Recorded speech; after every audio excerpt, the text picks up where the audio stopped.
you now!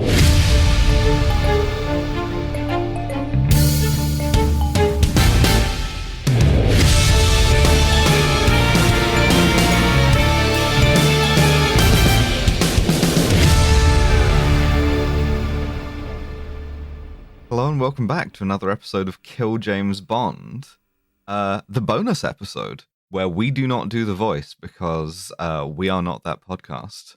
Today, I will not do the voice. That's right. I am Alice Caldwell-Cowley. My pronouns are she and her. Joining me are, go, one of you. My name is Abigail Thorne. My pronouns are also she and her. I am Devon. My pronouns are they, them. And we have a guest. Go, introduce No, you should yourself. probably introduce it. No, I'm not going to use the thing. Say the thing that they have very helpfully written out for us to read. Fine. Introduce. You know what? All right, fine. Don't even cut this. Leave it.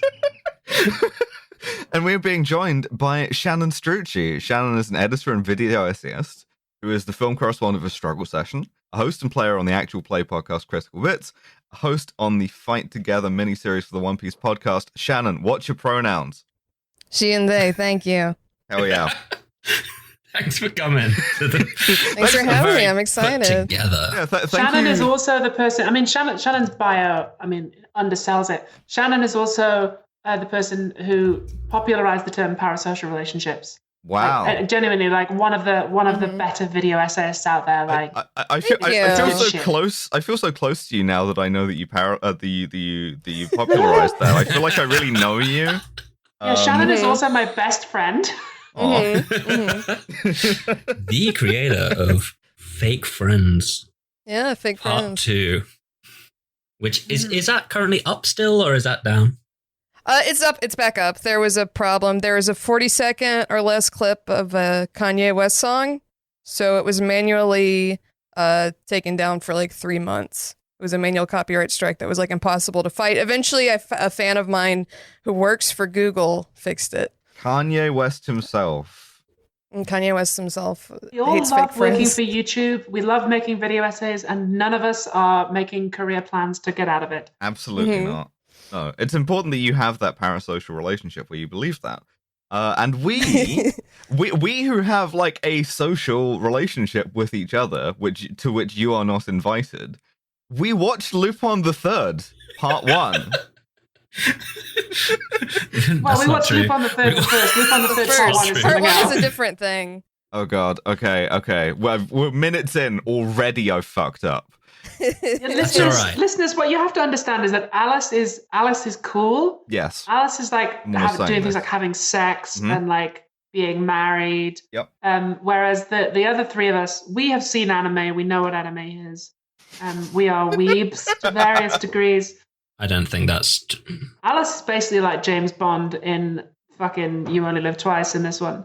In that she's just wandering around like a foot taller than everyone else, saying Ohio gozaimasu. Like it's a whole other world. She's just become entirely Japanese. This is a fish out of water podcast for Alice, who is now going to have to listen to 3 people who enjoy anime. I'm not going to call myself a weeb, but we're just going to chat about anime for a bit because we have got the foremost scholar on Lupin III to come on.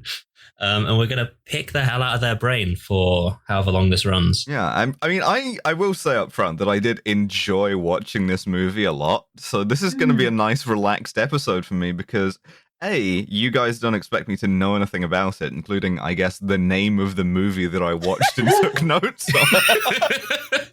But also, like, it was just, I had a nice time, and I don't often have a nice time because the meat and potatoes of this podcast is movies that we don't like. So I suppose I should introduce the character of Arsène Lupin III a little bit here, which is he is the grandson of a public domain gentleman thief from 19th century French literature.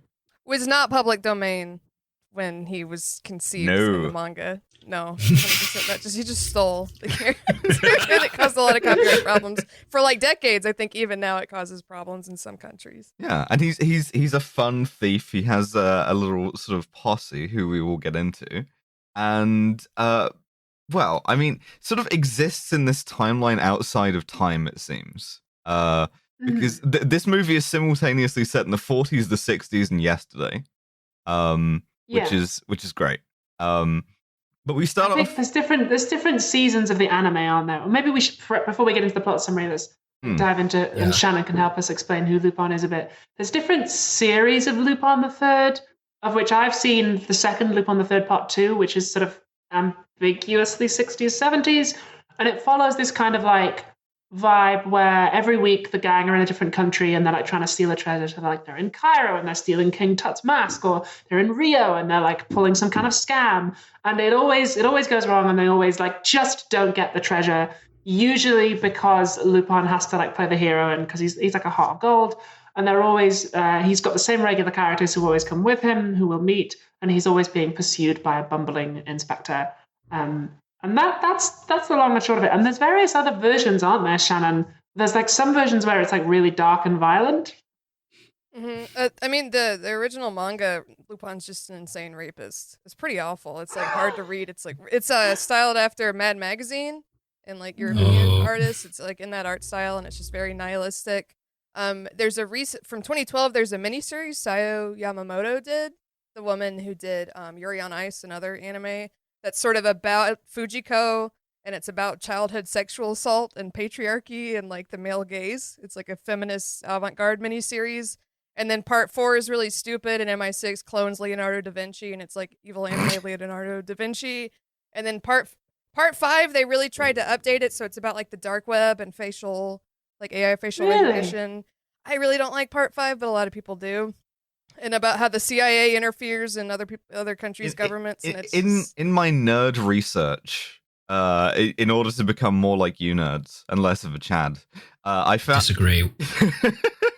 It's fine. This animation franchise of Lupin III is like the word most often used is storied, right? I looked at the number of things that they have made, and I sort of got vertigo. I was like, oh god, do I have to watch all of these? And no, thankfully I have you guys to guide me through it. It is massive, isn't it? It's like Dragon Ball Z levels of huge, but for some reason hasn't had the same kind of cultural penetration outside of Japan as like Dragon Ball has. It's really big in Italy. For whatever reason, it caught on. And if you go to the Lupin wiki, every episode talks about the censorship in the Italian episodes. I guess they heavily censored part 2 when it aired. It had a really big cultural impact there. What if a French-Japanese master thief was Italian? Also, I should point out, this film, like mostly we're talking about anime here, but this film is not animated. This film is CGI. We are on some Polar Express shit.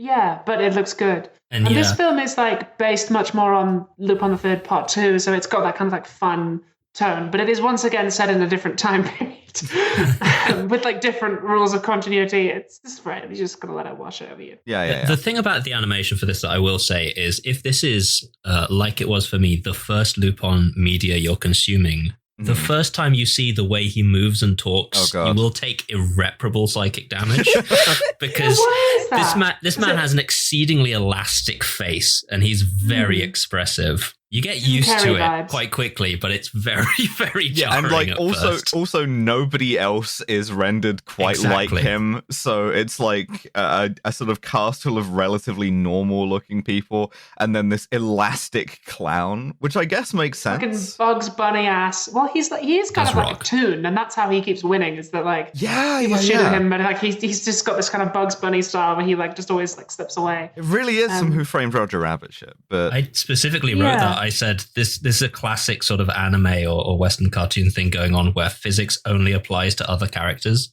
Yes. Like Lupin, and to a lesser extent his dudes, his posse, which we'll get into at some point. They can just sort of do essentially anything. Yeah, physics, laws, morality, it's all kind of optional for Lupin.